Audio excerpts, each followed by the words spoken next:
Olá pessoal, tudo bem? Aqui é o professor Edward de Física e na aula de gravitação de hoje nós vamos falar sobre a lei de Gauss.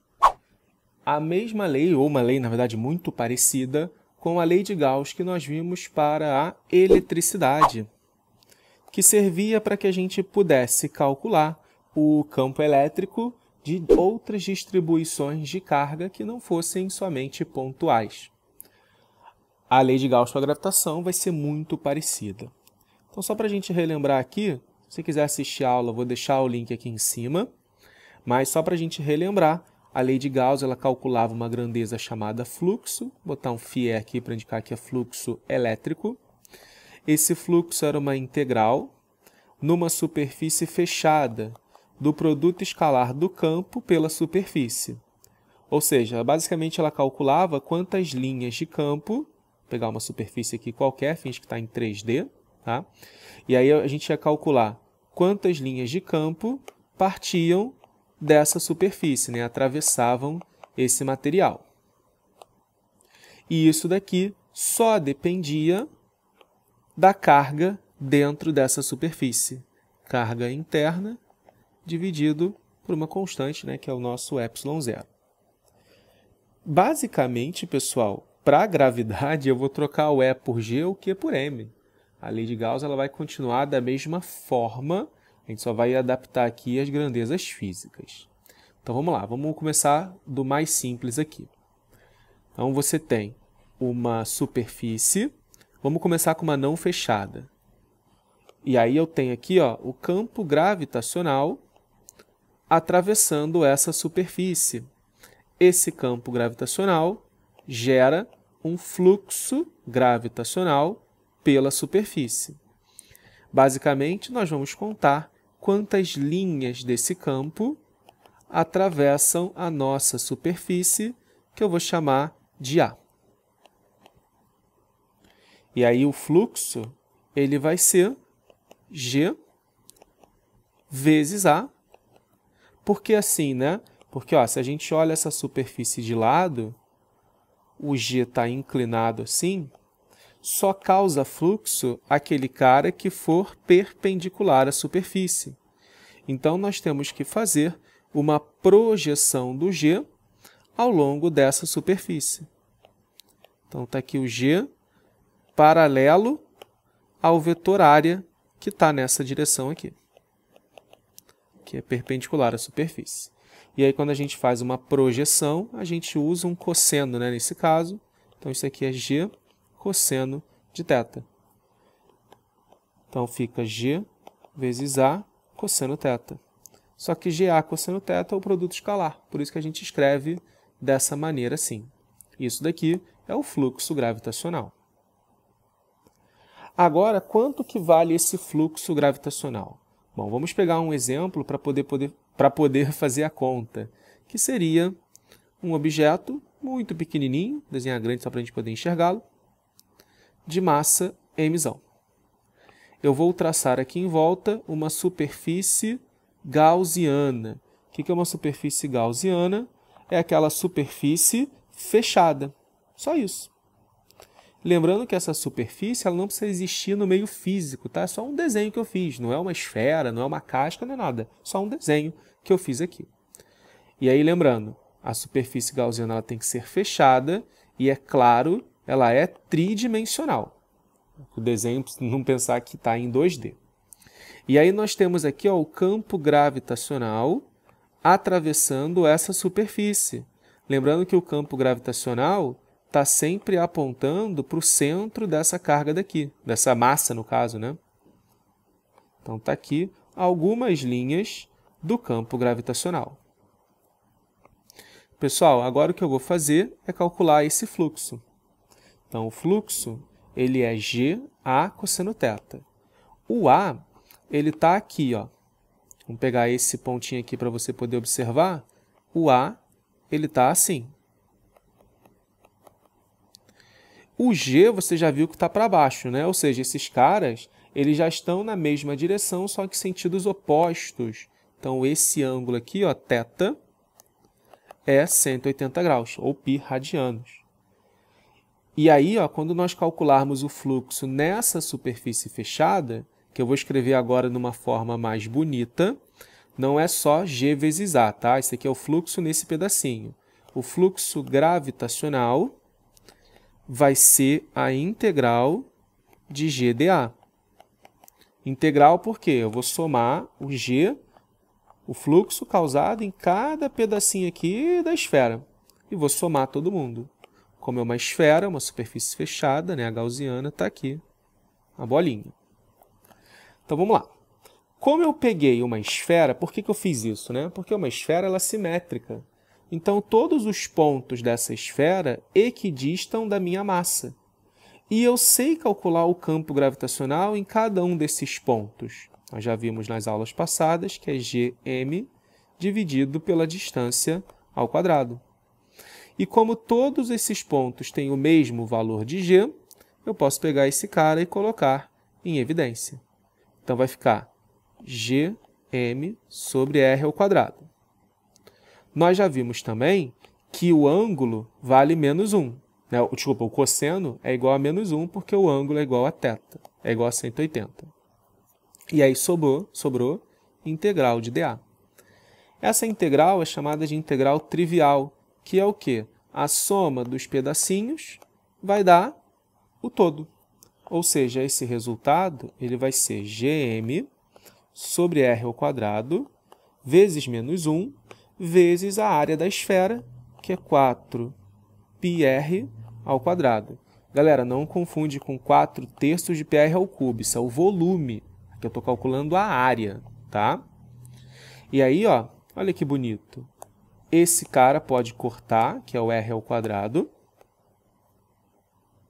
E aí sobra 4πg menos, né, 4πg vezes m.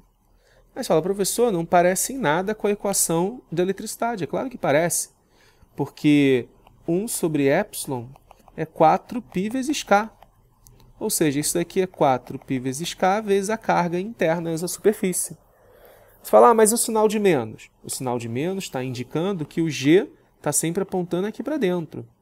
No caso do campo elétrico, se a carga é positiva, o campo estaria apontando aqui para fora. Então seria paralelo, o ângulo seria zero. Por isso que aparece o sinal de menos aqui, para indicar que a gravidade vai ser sempre apontando como se fosse uma carga negativa, né, de uma maneira bem grosseira a se falar. Então, como é que é a equação de Gauss, né? Vamos juntar isso daqui tudo. Então, o fluxo gravitacional é a integral numa superfície gaussiana de GdA.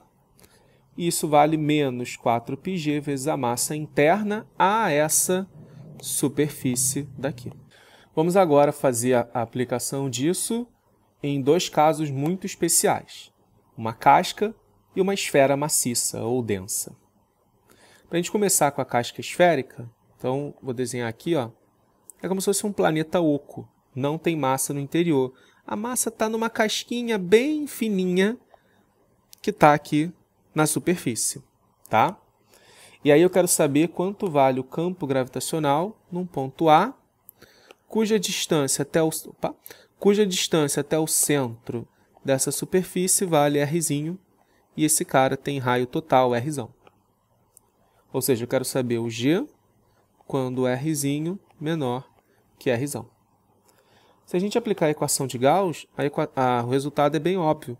Porque ó, tracei uma superfície gaussiana, uma superfície fechada, papapá. E aí, dentro dessa superfície não tem massa interna. Então a massa interna é igual a zero.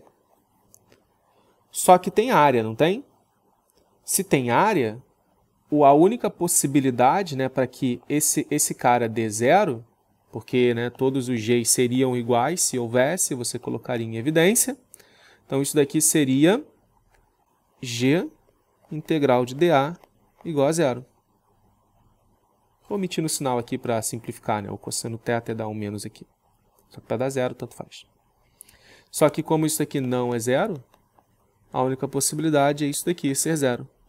Então, o campo dentro de uma casca esférica é igual a zero. Não é só esférica, né? Esférica foi só o nosso exemplo. E aí isso aqui cai direto na prova da escola naval. A escola naval adora colocar um objeto dentro de outro e quer saber qual é a força gravitacional. Não tem. Isso não tem campo gravitacional, não tem força gravitacional. Então, se eu coloco aqui, ó, um objeto aqui dentro, esse cara não vai sofrer ação de nenhuma força, peso gravitacional, nada disso. Tá bom? Agora vamos para o exemplo legal, né? Que esse aqui não teve nada de legal. Vamos para a esfera densa. Então, o que é uma esfera densa? É uma esfera que agora tem massa no seu interior. E o que eu quero saber é quanto vale o campo gravitacional num ponto A aqui, cuja distância até o centro da esferinha vale R, sendo R menor que R. Pessoal, agora, se você fizer a superfície gaussiana, você vai reparar que dentro desse cara tem massa agora. Se tem massa, o fluxo não é zero. Então, como é que a gente vai fazer essa conta? Concordam que todos os pontos aqui ao longo dessa esfera têm o mesmo G, porque são simétricos? Então, vou botar em evidência. Então, vai ficar G integral de dA vezes menos 1, né, porque a gente já sabe que esses caras têm sentidos opostos, menos 4πg, vezes, agora que vem a parte legal, é a massa interna, ou seja, eu vou chamar de mzinho aqui. Se esse cara aqui de fora tiver massa mzão, a gente pode calcular essa massa interna de duas maneiras. Uma proporção ou usando a densidade. Vamos começar usando uma proporção. A massa é proporcional ao volume, e o volume é proporcional ao raio ao cubo, ou seja, mzinho está para Rzinho ao cubo, assim como o mzão está para Rzão ao cubo. Então, quanto vale a nossa massa mzinho?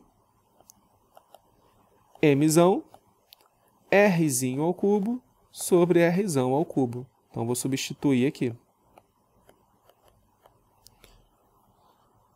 E a integral de dA, nós já vimos também, né? É a área da esfera, a esferinha azul, tá? A área da esferinha azul, 4πr ao quadrado. Aí, olha que legal, pessoal. R ao quadrado corta aqui. Sobra um R ainda, tá? Mas corta. 4π com 4π, menos com menos, cortou tudo, né? O que sobrou, afinal? Sobrou aqui o G, vale Gm sobre R ao cubo, vezes Rzinho. Olha que resultado fantástico. Eu estou dizendo aqui que do lado de dentro dessa esfera densa, o campo gravitacional ele varia proporcionalmente à distância. Então, se nós desenhássemos um gráfico de como varia o campo gravitacional em função da distância até o centro dessa esfera, esse campo gravitacional seria linear até o ponto em que o Rzinho é igual ao Rzão, e depois ele cai com o quadrado da distância, como a gente está acostumado a vê-lo já. E aí, nesse ponto daqui, é fácil calcular, né? É só botar o Rzinho igual a Rzão, vai dar Gm sobre R ao quadrado, que é exatamente o campo gravitacional em cima da superfície de um objeto. Aí você vai falar assim, ah, professor, agora eu entendo por que se eu fizer um túnel aqui e abandonar esse cara, ele vai fazer um MHS, porque a força é proporcional à posição.